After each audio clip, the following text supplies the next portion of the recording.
Live chenro mare mar Kuku Mar Wach en Joma manyien kendo wago mbaka weche mopogore opogore matimore molo chutho joge komo odak gi ng'ol seche maundu kata mana njore nyalo wuok kamoro. Ang'o monego bed ni timo? Wakonyo gi mokwongo koso waseyo gi kum ne sudo mbele kamoro makoko bedo kodgi limbe nero mar mulura molo dinga gwenge makaluo. Inyalo wache ang'o? Ne ginene nade tulero mar jok mamine kachiel to kodaka gi siasa mar Kisumu County wang'eyo maler ni migosi Sanko koro sani no wuok e weche mag siasa osebedo kochung' e lojoge komo dak kod ng'ole Kenya ka kod bunge ma Kenya kaeri. Osetimo mare otiyo maber koso kotiyo maber wakolo gima kizungu dungo ne Ole Sanko Steiner kaka jalero morito ratiro nero mag jok modak kod ng'ole Kenya kaeri. Mheshimiwa Eunice Atieno way forward mare gidombo go chomo kar kanye bang' kano manyo komni mar bedo kaka MC e market milimani to koyudo ticket mare uwuotho machiegni kod ODM kama ling moko bende wach nitiere gimoro mogeto mbele kar kaeri wamanyi wakete piny wago mbaka molo chutho e ngima mar joge komo dak kod ng'ol. Ma en chenro mare achiel kende gwenge makaluo Lolwe TV nikech gini en marwa nyinga en Haron na Otieno. Mheshimiwa idhe nade? Adhe maber. Kizungu wacho ni looking good. Thank you. Yes. Weekend utirinade juma utirinade chako juma nade bende? Achako juma maber. Okaneno rach moro. Nyasaye rita dach maber. Yes. Limbe mar mulura molo dinga bentiere kata chiel mani bete kata mane yuoro? Oka sebedo ka yuoro physically. But sebedo ka a follow. Yes. Through media.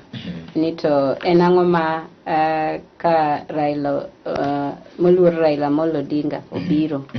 Mano baba the faith. Yes. En ber mane mokelonwa. Yes. Okelo penyo moro ni king'iyo limbe mane moluor Raila molo dinga ni rio timo. Inyalo kete kar kanye no chalo nade analysis magi mar limbe ni ri? Okimiya rating. Yes, but ado wacho ni gimora mora matimore e ngima. Yes.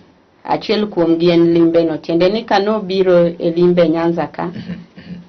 Achiel kuom gik makele nito ere kaka wan oganda mag Kenya wanyalo riwore kamora achiel mondo pogruok mondo siasa kik pogwa wanyalo pogore paro but focus wa mar ni mondo wayud jotelo manyalo tayo wa maber mano bedo mambele moloyo gimora mora.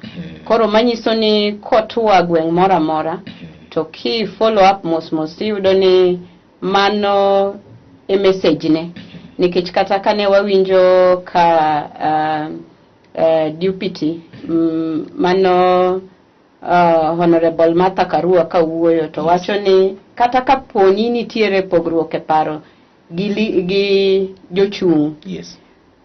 But watim gi kuom luor makende tiende ni with a lot of respect manyiso ni ki follow conversations make gi dwaro ni wan oganda wariwre kamora achiel mondo kwe obedi yiero timre maber mondo wayud leaders ka wan focus mokwa kete fitina moko kata kikwa keto gwandruok moko makaponi wasetieko yiero to mondo mi koro ji transit mondo yud kaka ginyalo tiyo bedo matek nikech pod gin gi akweda moko ng'ane ne support ng'ane ok ne support ng'ane. Koro aero conversations maga moluor Raila Odinga because of that aspect mar unity and moluor Martha Karua kele maber kamora mora modhiye kata kuma ok giwuothe gi migosi Raila. Koro aparo ni in their deliberations gisewinjore ni kweno bedo mstari wa mbele. Okelo penyo moro mashima wach mar Martha Karua mache nero adhi penyi bele kaeri nikech ntiere opinion poll mogolo kawuono ni ni mashima Martha Karua koro mbi maro osedhi malahinya en adire koso kadiri mana dhi bire but king'iyo siasa kata mana limbe mar moluor Raila Amolo Odinga achiel kuom gik mane dhano ne geno ahinya ni adhola manobedo e chuny oganda Migori County Homabay County Siaya Kisumu seche moko nyalo dok chien pogruok mar paro ne mheshimiwa Yune ne opiem godo to yombo kod tiket yo mana wuon okayie godo kanga mano piem kode bende no kadhonde ye kuma nitiere Nyanza kaeri gikwe kata gichango koro koso podi? Okanyalo wacho ni gichango but anyalo wacho ni gichango. Yes. Manyiso ni wan kaka dhano piny koru to ng'ama ber ilokori towards positive, ok ilokri towards negative. Yes. Koro manyiso ni onego beni sani wan kaka josiasa mopogore opogore kata supporters mag josiasa. Yes. Watem yo makende mar mondo mi kik adhondegi ochier. Nikech gin gik machango. Koro let us wabed gi messages mag kwe mondo adhondegi otim ang'o ochangi. Nikech ka wabang' kon gik manotimore maricho, ma maybe seche moko ng'ato ne neno ni richo, to in maybe seche moko nyalo neno ni ok giricho. A good example, ka wawuoyo about issues mag elections. ODM constitution warwa, it is very clear. Nitiere direct nomination. Yes. Koro en mana ni koro gimomiyo koro ang' no turn to be adhola nikech expectations mag ng'ato okoneno ka mare no chopo kare. Koro en juudiwa mar ni mondo kik wachiergi. Yes. Wahoji wati gi dholuo moko manyalo hoyo ji mondo wariwre parachiel nikech our focus en ni mondo wang'i kaka baba bedo jatelo. But penjo maler mheshimiwa, ang'e moluore la Molo Odinga en party leader mari, but penjo maler mheshimiwa, be ineno ka limbe mar Molo Odinga odoko chien mirimo mane ji nigodo? Ng'ato nyalo koni oyo anto no kayude yo makare kata anto ji ne ywakna lakini we odhiyo gima jomoko luongi tamacho ni layo mirimo. Bende dhano layo mirimo mheshimiwa? Luore kaka ng'ato bro passive. Yes. But kaka sewacho ni message ne en mar kwe. Nikech wate wantiere party mar Azimio. Yes. Kendo ng'at ka ng'ato nigi ratiro mar chung'. Mano kirango the constitution marwa. Yes. Mano ratiro mar ng'ato mar chung' ma party leader wa respect. And kaka wan Azimio, it is important ni ka in ja ODM en ratiro ni mar uso party ni. To imbe ka intiere MDG en ratiro ni mar uso party ni. Ne utamo uso margi. Ne utamo en ratiro ni. Ne uchamo buka ugame. Bende kuchopo mheshimiwa? Adwacho ni kawa analyze gimotimore sano. Yes. To okwanyal yudo ga the right answer. Nikech maybe okwang'eyo the previous happenings. Mano emomiyo awacho ni unfocus na maduong'. Yes. Kaduo kita focus on media nikech mane gima no biro na. To kuonde ma ji hae. Yes. Okinyal ng'eyo ni to en wach mane mosebedo. Ng'ama moko mach, ng'ama chwalo mach, ng'ama tibega ne bok moko. Okay, all right. Koro en gima an kakora taneno ni leaders. Yes. Nyalo bedo piny. To ging'eyo ni to ere kama chandruok ne nitiere. To kama chandruok ne nitiere no emitimo ang'owa emiloso. Okay, okelo penjo moro mheshimiwa, seche mane moluore la Molo Odinga ne wuotho. Iwacho ni no kionge ka chande ne ng'at mane luwo gigi kimana kano kal yor ute mag fwambo. Bende dwaro nero mar ng'ama tiere koda gi ng'ol ne rally gieki no keto e maino. Adwacho ni kawarango moluor Raila Odinga way about poverty. And en gima okwang'eyo wate ni wan gi disability. Koro focus be an ng'ama ni en double disabled. But gima nyaka wang'e ni wate wantie gi ng'ol. Wantiere gi in. Yes. Ma ionge gi disability, but ka lweny wuok tinyalo yudo disability. Awinji. Lweny no. Koro manyiso ni nyaki bed protected. Yes. Ariyo en an. Yes. Madhi kacha ma already an gi ng'ol. Koro an be koka bedo protected maber. To koro anyalo bedo kendo double disabled. Tenene anyalo yudo kendo ng'ol machielo. Machielo kende wi. Yes, mane already mantie. Okay. Mar adek gin jogo moti. Yes. Already gichopo kacha ka gin gi ng'ol. To nitiere moko ma maybe in the process poko develop ng'ol, but kochopo kacha to kaluwore gi ni koro movement ne restricted to nyalo bedo gi ng'ol. Koro emomiwinjo ka baba most of the time wuoyo about issues mag poverty. Ni obro address the issues mag poverty. Yes. Very keenly. Nikech kirango iluongo ni multi poverty index. Yes. Nitiere some things ma kidwaro address poverty nyaking'e. One of them en health, achiel en education, machiel en the living standards. Kamagi te okokete maino, to iyudo ka nitiere pogruok mabet. A good example, ineno Kisumu County, Professor Anyang' Nyong'o otemo rango the issues mag living standards. Kirango poverty index no tibro wachini ni mondi address the issues of poverty index, nyaki consider sanitation, nyaki consider electricity, nyaki consider gimaji tedogo. I remember there is a time Kisumu County ka no pogo stove gel. Ang'o momiyo mano ne timore? Mondo ji kik ted gi yien. Mane kaka recommended standards mag mondi address poverty. Another thing ineno ka Professor temo mondo alwora obed ma conducive. Ma conducive. Ang'o momiyo timo mano? Ni mondo kata ka kori iwuotho, kata kidhi kuonde gi mag tich, tinyalo ywayo muya maber. Koro some of these things ka wang'iyo gi in terms of kaka jotendwa gi temo uso policies gi, to wang'iyo ni to are they relevant to us? Nikech ka issues mag poverty okobedo address, tibro yudo ni in ng'ama onge gi ng'ol, ibro bedo gi ng'ol. Nikech kionge gi kaka kituo malaria, tionge kaka idhi thieth. Donc definitely bro yudo in gi ng'ol mar koso yudo thieth niri. No, ibro develop ng'ol. Tiende ni tuocha nyalo dhi nyaka obwongo. Then yudo ng'ol, inyalo bedo kata paralyzed. Iwacho gimoro modong' ya luoro matini en Odak dhuluma nowacho ni ng'ol kiyombi. Koro mano ema imiyo ineno ka baba osisitiza kabisa issues mag poverty. Nikech poverty will land has kuma kwa expect. Ka intiere gi ng'ol, to manyiso ni yot mondi bed ng'amodhier. To ka in ng'amodhier, yot mondi bed gi ng'ol. Koro emo ineno ka baba is very key on issues mag poverty. And kirango very keenly odwaro ni mondo ji odage engima maber.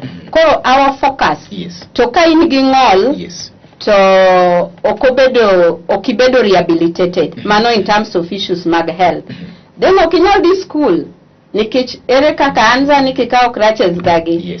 Ere kaka ang na di school. Okelo penjo moro mheshimiwa, ka penjo mana weche gi mogik wachi ni mar rallies gi kika achiel kod ng'at ne roma samon tiere gi ng'ol kata modak kod ng'ol.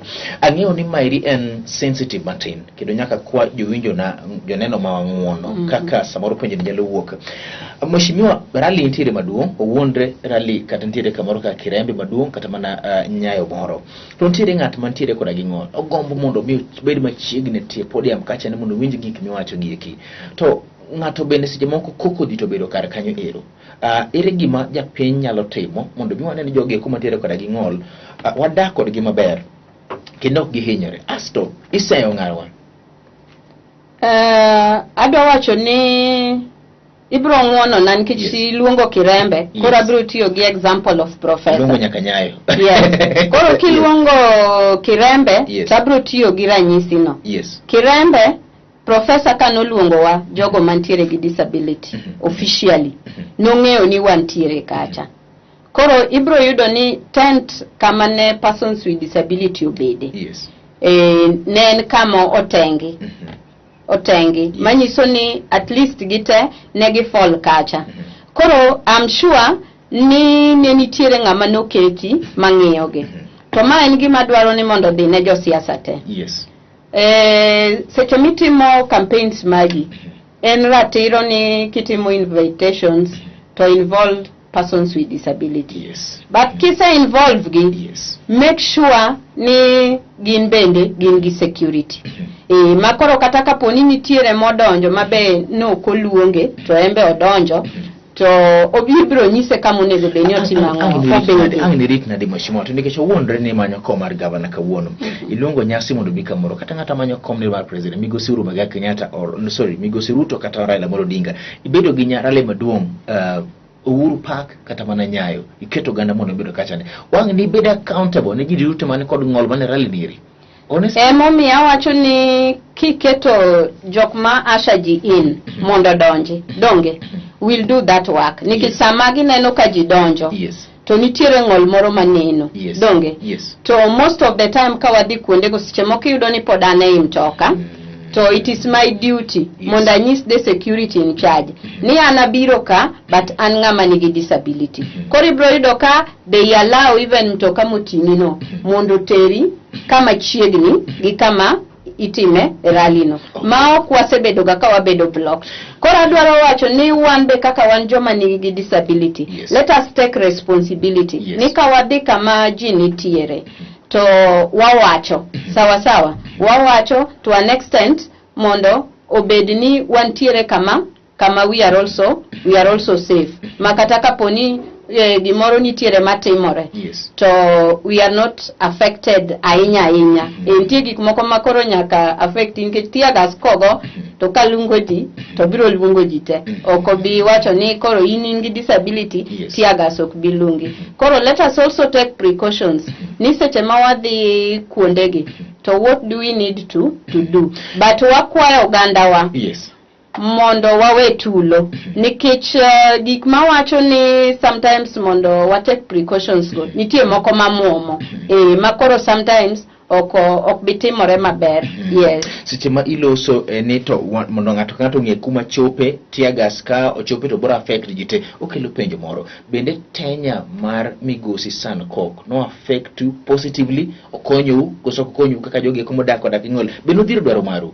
Mheshimiwa Eunice chomo kar kanye moving forward. Kisumu County wacho ni siasa tedore kende wacho ni tire team mar migosi Jack Nyenongera Nguma sani gain momentum jomoko wacho ni gain the next team to beat year nire binene kamano. Hold that thought live Chenro mar Kuku Mar Wach. Mheshimiwa Eunice Atieno nochung komanyo kom niri mar bedo kaka MCA mar Makati Milimani sani wuok komo tegna ahinya odhiro dwaro ge komantiere kod joge komo dak kod ng'ol e ogandawa. Penjo maduong' mheshimiwa ma ji penjore idhiro gini sani gen interest moro koso ni chako biro chonto media mok ni bie kik duok manero bang' nyiri machokende modho piga mar ndim aduogo iluonga ni Haron Otieno.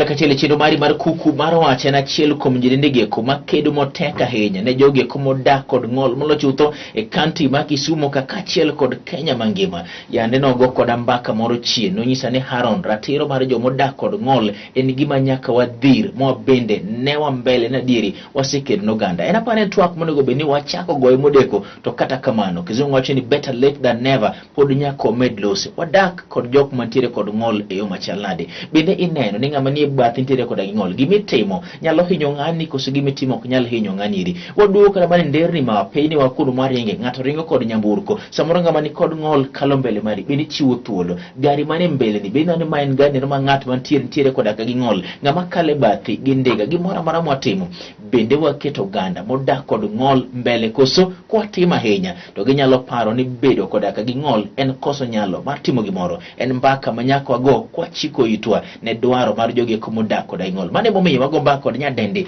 Eunice Atieno mabende ni jasiasa e Kisumu County. Mheshimiwa aweyo kama na penji ni sani erikoro migosi David Ole Sankok mosebe nominated MP mabende nodhi e bunge mar mondo mino dhi ratiro kachel gi dwaro mar jok modak koda ka gi ng'ol. Utiyo nunade mheshimiwa? Okadwa chiwo rating. Yes. Nikech ka gine parliament to en collective responsibility ma gitiyo kamora achiel to achieve. Yes. Gik monego beni one benefit oganda te including one job man gi disability. So adwa wacho ni gitemo as much as ne nitiere gaps moko matin ma I'm sure the next parliament they address nikech kiwe about issues mag disability. Yes. To iwacho ni iwe about accessibility. Then accessibility kindirango United Nations Conventions and Rights of Persons with Disabilities. Yes. Ma commit the signatories. Mano article 9. O commit signatories. nito ere kaka persons with disability nyalo bedo gi that access. And iyudo ni ne wantiere gi gap mane wan go in terms of nikech ka wawuoyo about accessibility to wawuoyo about product, wawuoyo about design. Koro iyudo ni outlook paper ma koro sani nikech koro wan e election period. Yes. En gino mane ok giloko. And onge odiochieng mane they deliberated. Yes. Although they've scored in the bill mar disability, ma still it's in progress. To the outlook paper, kinyalo paro chieng chana awacho ni Professor Jienda kodonjo. So mano is one of the things monego push kabisa. Nikech ratiro mar voting, mano is accessibility. Yes. Ma en very key ma poko bedo address. Koro konego beni tam ni kobiro to wawuoyo about the same thing. Kolo I will request ni jogo manyal de donjo. Yes. Mondo they push this thing so much because en gino ma affect ratiro marji. Most of G yes. nigi chandruok when they come to voting in terms of even kuonde ma gidhigoe yes. e kurago. Koro mano is analysis monego beni itimo keenly. Erani okonego beni tingo ngato kadhigo kura. And we've seen those ones happening yes. in the polling stations. Koro mago are some of the things monego watim. But adwa wacho ni collectively yes. Negi achieve. Mane ginyalo achieve. Kilosi collectively mheshimiwa. Gi achieve kaka jod bura mantiere koda modak kod ng'ol koso jad bura mane loso elojo mantiere koda gi ng'ol. Mheshimiwa seche moko nyako beda candidate said. Adwa wacho about David Olesan Kok no chwalo gik moko mane mulo ngima joma odak koda gi ng'ol. Osebiro nyaka gwenge makaluo. In fact anyalo paro kana ni koda gi issue moro nyaka lono moro mara jaduong' mane pine tero. Mheshimiwa David San Kok gin jok mano biro maluti gino chopo kar kaeri. Bottom line mheshimiwa ang'eni ipoguri kode chung' maru mar kisiasa but mano okonego moni wacho ni oyo no temo kata okotemo. Honest opinion mheshimiwa. Mawacho ni they had achieved collectively. Yes. Nikech Kenya loparo we had mheshimiwa Danita Gati. Yes. And you remember in several occasions. Yes. Nen very vocal yes. in articulating issues yes. like disability. Yes. Koro mano imakena Makasarani. Yes. No Makasarani but Westlands. Westlands. Team Wanyonyi. Yes. Koro kadwa wacho ni the achievements were collectively. Yes. And manakaka senyisi ni wang'iyoga disability very narrowly. Wang'iye in terms of ng'ama nigi ng'ol sani. Yes, yes. But ebunge ingeni what they are trying to address in disability as a whole. Nito ere kaka ng'ama ni poko yudo ng'ol. Yes.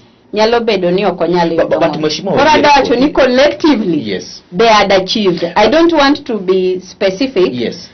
To one person. Yes. Nikech media kawabiro aningeni an ngamo ya Kristo. Yes. Iwacho ni criticize privately. But when it comes to the open end, yes. you don't criticize. You work on the achievements. And when it comes to the challenges, you can address privately. And chik mara mar media waroni abedi kodi specific penjo tiduoka specific gima penji. Yes.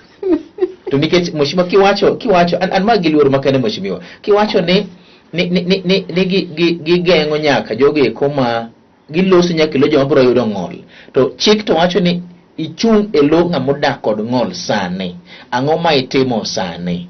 Okay, in a 0 to 10 mheshimiwa San Kok inyalo keto kanye ng'ama no specifically ne chung' ne joma odak kod ng'ol inyalo kete kanye. Adwa miyo gi 7. Miyo gi koso miyo migosi David Olesan Kok adwa miyo gi e bunge mar defend kendo chung' e lo joma odak kod ng'ol. Adwa miyo gi 7. Yes. The reason momiyo amiyo gi 7 they worked collectively.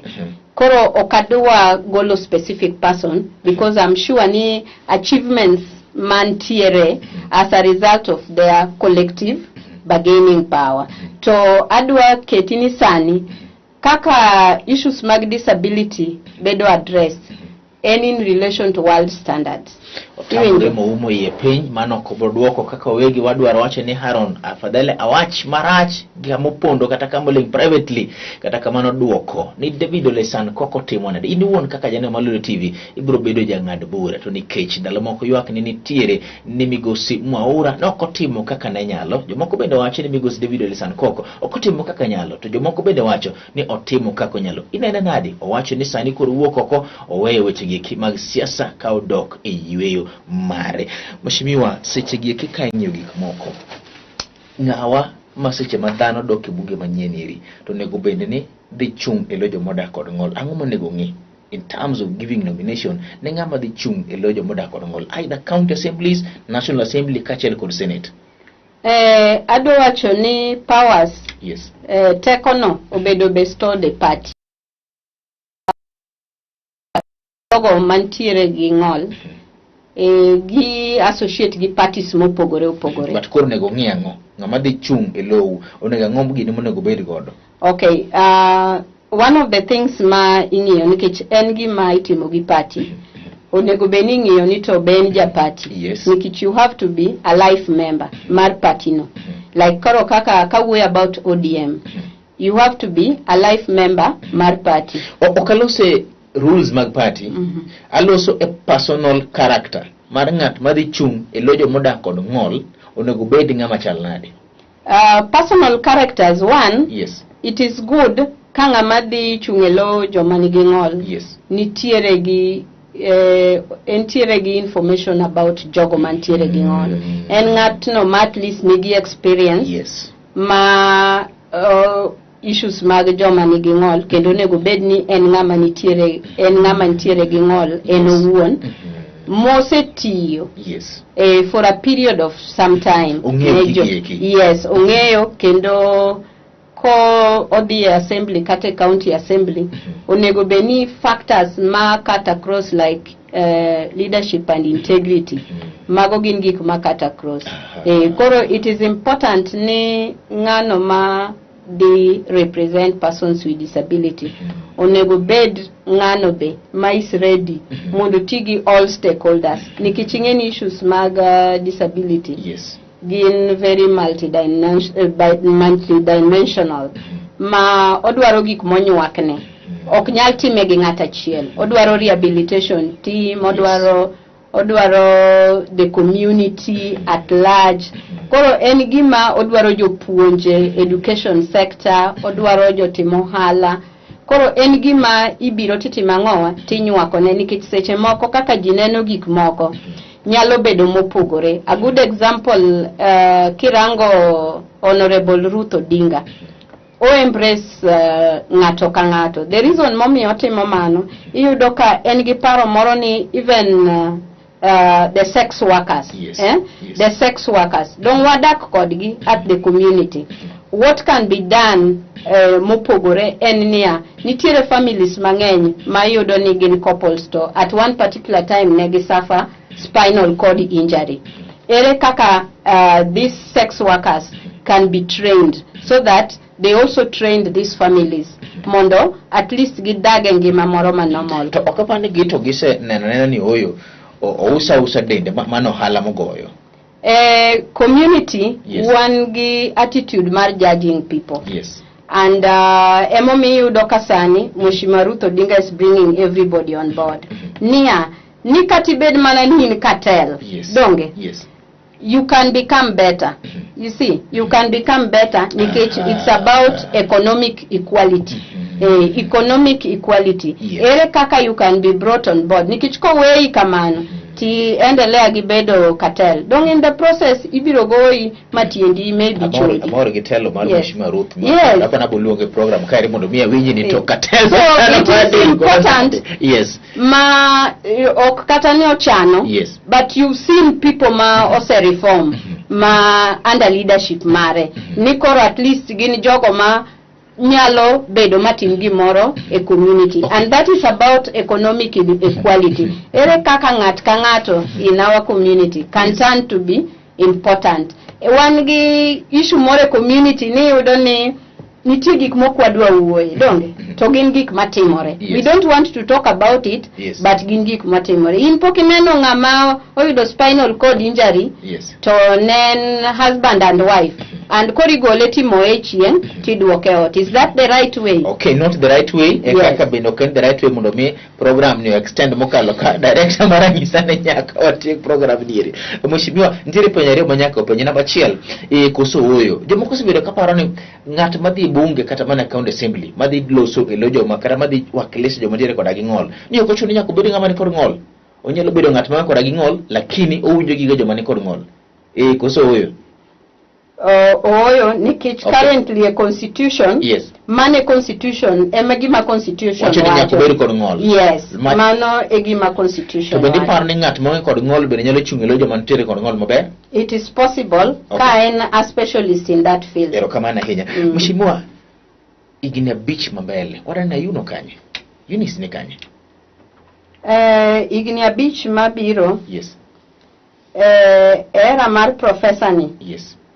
To aneno Professor Nyang' Nyong'o, Professor Jienda, Honorable Ruth Odinga, ja ohala matene, Dr. Ron, to wan ga Duinyang'. Aneno kabiro goyo kang' nikech wadhi nywako mondo waduto te wa bring development at the community level. Wadhi ng'iyo ni to ere kaka wanyalo go atua mondo kik bedi ni erani jowa pod chandore. And mano emo mineno ka baba is very specific about baba. Ni kar kanye. Kech maling moko wacho ni tiere jok madhiro mondo ni ibed idhi chung e lojoge komo dak koda gi ng'ol. Wache gisechope iti koso podi? Osechope ita kendo walame Nyasaye nikech kaka party marwa mar ODM structure wise very clear about disability. Yes. Okay. It is important. Chenro mari bar Kuku Mar Wach kokwaya munda chune joge komo dak koda gi ng'ol. Yes, it is important. Watike gi kanyero nyinga en Haruno Tieno kiki mul remote mari to nikech bang mairi kore kandire chenro ge koma met mokalo e tipo mari achiel kende Lolwe TV nikech gini en mara. Mheshimiwa, good luck. Namunge samoro in maloso kodi kaniri. In the next big person na gimanero mar jogi komo dak kod ng'ol. Riti elo dan uri nyakach mantiere kamera mokwongo no head of production ni eri. Ero kamana hinya gidote momiyo chenri obedo kare kachiel kod office mari bende mano tudo twageri mondo bed makare. Iluonga ni Haron Otieno, nendo maber.